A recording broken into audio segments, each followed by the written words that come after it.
Doncs bé, si vos fixeu en les imatges que he posat, eh, fa molt, molt, molt de temps, quan els homes i les dones eren nòmades, ¿vale? Anaven d'un puesto cap a l'altre, pues hi ha un dia que van assentar-se en un puesto per a crear una xicoteta ciutat. I en aquest moment, què va passar? Pues que els homes se suposen que eren forçuts i les xicones primetes.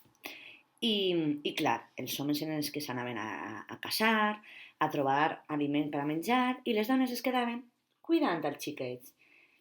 I això vos pareix bé? Ara, avui en dia, per exemple, els vostres pares treballen i les vostres mares treballen. I la que no, o el que no treballa, a que fa moltes coses, pues, això és el que passava abans. Però va arribar un temps, no?, en el que se van crear les ciutats, la gent es va quedar ahí i van començar a dir, pues molt bé, nosaltres se n'anem a fer els treballs més durs perquè som molt forts, ahí, i això no està bé, això està en el servei perquè no és de veres. I les dones se queden ahí a cuidar els xiquets com si foren mestres. Què us pareix? Però clar, va arribar el segle XVIII i amb el segle XVIII va aparèixer un descobriment molt, molt, molt important, que és la màquina de fer vapor. I amb això, què passa? Que necessitaven moltes manetes. I què passa? Que si necessitaven moltes manetes, amb els homes no tenien prou. I van aparèixer les dones. I ahir es van a posar les dones a fer treballs per a fer peces i cosetes de les màquines de vapor. Això sí, no tenien els mateixos dinerets, el mateix sou, que tenia un home. Vos pareix bé? A mi no. Perquè si estem fent la mateixa feina, també tenim que tindre el mateix sou. I poquet a poquet van donant una visibilitat que abans no tenien les dones. Després va aparèixer la Segona Guerra Mundial. I amb la Segona Guerra Mundial van aparèixer també moltes fàbriques que feien moltes coses, com per exemple pues, ferramentes per a fer avions, electrodomèstics, com per exemple la rentaora, i ahir sí que les dones ja tenien que treballar molt més. Què vos pareix?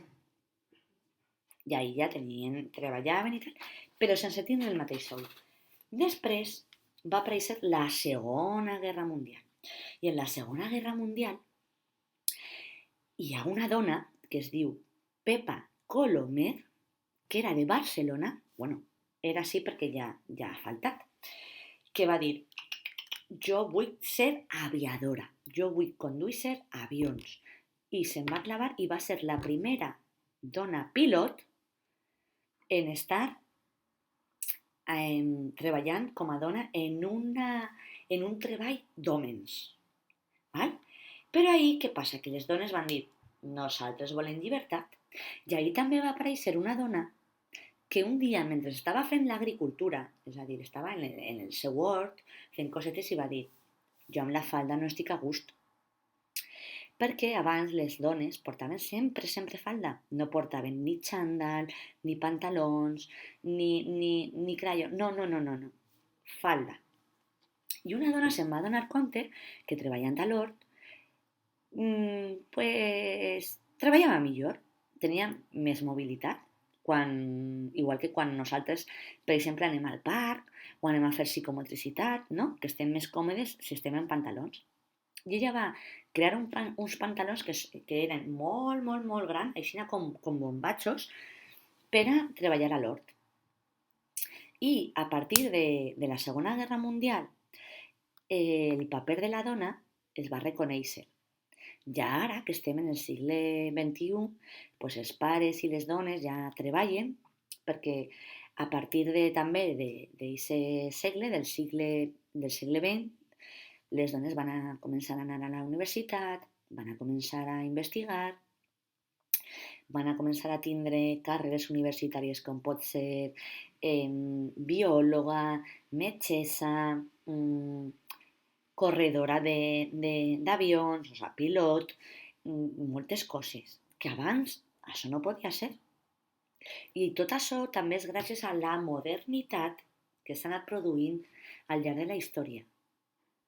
Perquè si encara estigueren quan els homes i les dones estaven en el període del nomadisme o del sedentarisme, les dones continuarien igual. Encara i tot, tenim els mateixos deures amb la comunitat, amb la societat en la qual nosaltres vivim. Què vol dir això? Pues que a mi no m'agrada que quan diu és que tu no pots córrer igual que una dona o és que la dona és menys forta. No.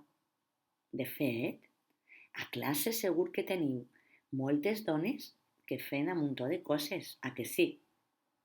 Per exemple, jo m'estic recordant ara de la creativitat de Pilar, de la manera de treballar de Blanca, que és superorganitzada, del cor que té llum i de la seva rebeldia, perquè la rebeldia també és molt important, que és una part del caràcter.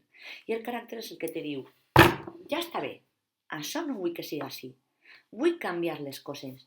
I les dones anem canviant i tenim molt poder.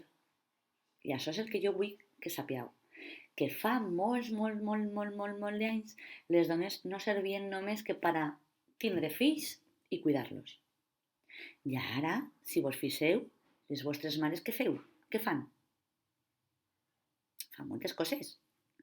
Fixeu-vos bé en les imatges que vos he posat. I si teniu algun problema, qualsevol problema, i necessiteu parar i observar per a veure, com jo sempre dic, el cor i l'entendiment, respireu, fem un poquet de mindfulness i les cosetes aniran. Perquè moltes vegades tot això ve d'una represàlia, de tindre por i de no saber cap a on tirar. Però vosaltres, xiquets, sou molt llistos, molt sabuts i teniu un pensament molt crític, que ja sabeu que està a l'hemisferi de l'esquerra i a l'hemisferi de la dreta. I que cadascú s'encarrega d'una cosa. Així que, per favor, lluiteu perquè els homes i les dones siguin iguals i que les dones tinguin els mateixos drets. Vale? Espere que hàgiu après que abans la dona no servia per res i que a partir de la Primera Guerra Mundial les coses van anar canviant i continuaran canviant perquè vosaltres sou el futur, és a dir, tot el que esteu aprenent amb mi, amb Maria, amb Laura, amb Maria José, amb l'escola, amb els vostres pares i tota la gent que està al vostre alrededor farà que a poc fareu coses noves. I jo estic segura de que ahir n'hi ha molts xics a classe, que vos trobeu molt a faltar, per cert, que direu, això de que la dona és menys, no. I a banda, teniu un racó per a raonar, a que sí? Utilitzeu-lo. I anem raonant, i anem pensant. Vos pareix bé, per exemple, que jo per ser una dona no puga ser una conductora de motos? A que no? Perquè, com jo vaig dir un dia, hi ha treballs i hi ha esports que no són d'estar més forts, sinó de tindre el cap en tranquil·litat. Per exemple, el surf. Pot ser que una dona o un home siguin bons o bones surfistes. No depèn de la força. No depèn del pes, depèn de la ment, de la tranquil·litat, de la equanimitat que tinguem. Així que anem a celebrar el Dia de la Dona i que tots estem d'acord en que aquest dia és molt fonamental. Un beset fort. Adeu!